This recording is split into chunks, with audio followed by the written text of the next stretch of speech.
Good morning everybody, Brad Williams here from Williams Occupational Therapy. Today we're going to talk about wheelchair accessible vehicles.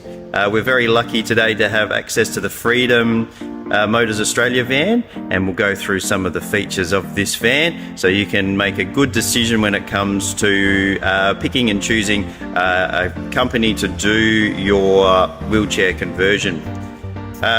What we've got here, it's just me and my arm today, so I'm sorry about the quality. I might get a sore arm, but otherwise I'll do my best. The first thing that we want to talk about when we think about a wheelchair accessible vehicle is the quality and the make of the conversion.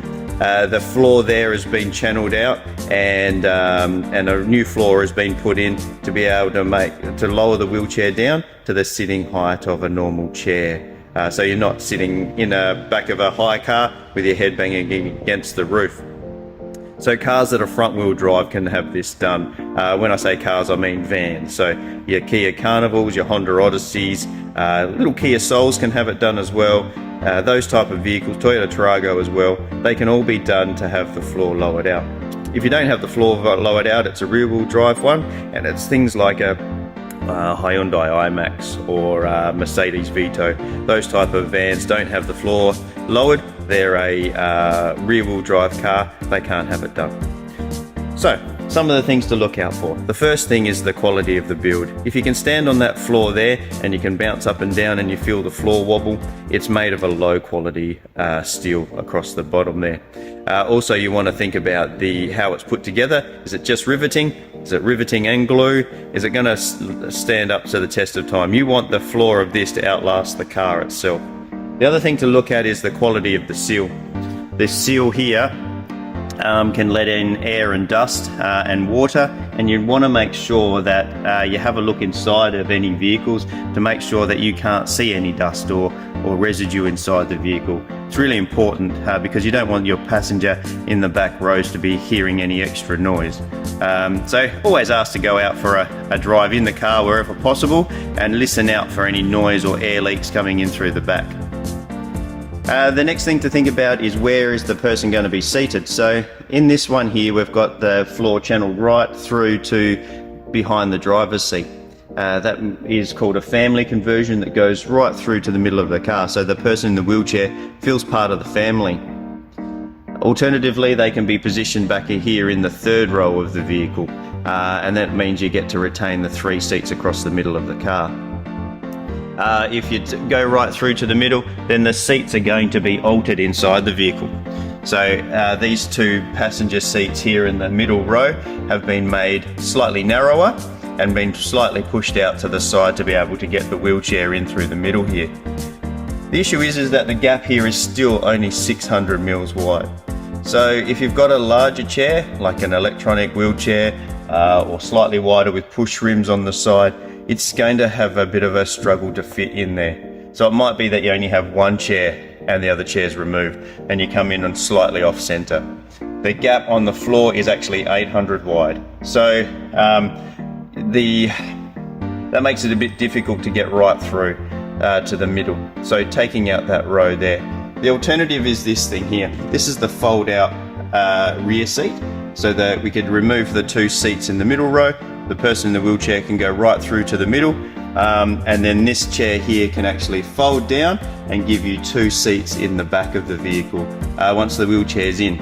Okay, people have to climb into these seats a little bit, walk through, somebody has to lower the seat down, and then you sit on the seat. So something to consider anyway.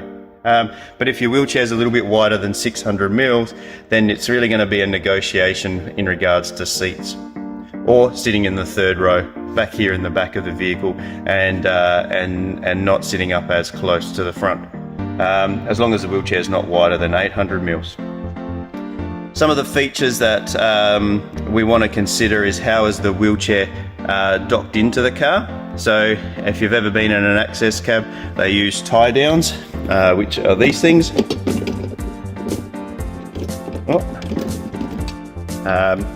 So what we've got here is a lockdown system, and it attaches to things on the floor, and then the hooks actually hook onto the back of your wheelchair and onto the front of the wheelchair. So you need 4 of those to be able to lock down the chair.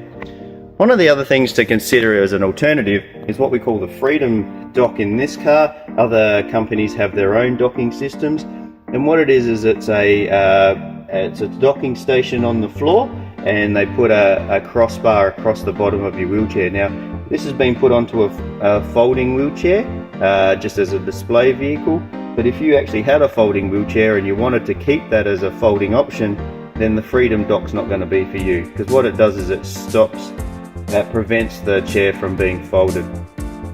But what it does do is makes docking really, really simple.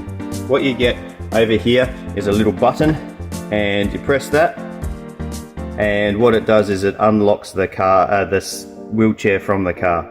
So if I press that now, you get a beeping sound, and literally the wheelchair comes out, and we can just go for out and about into the community.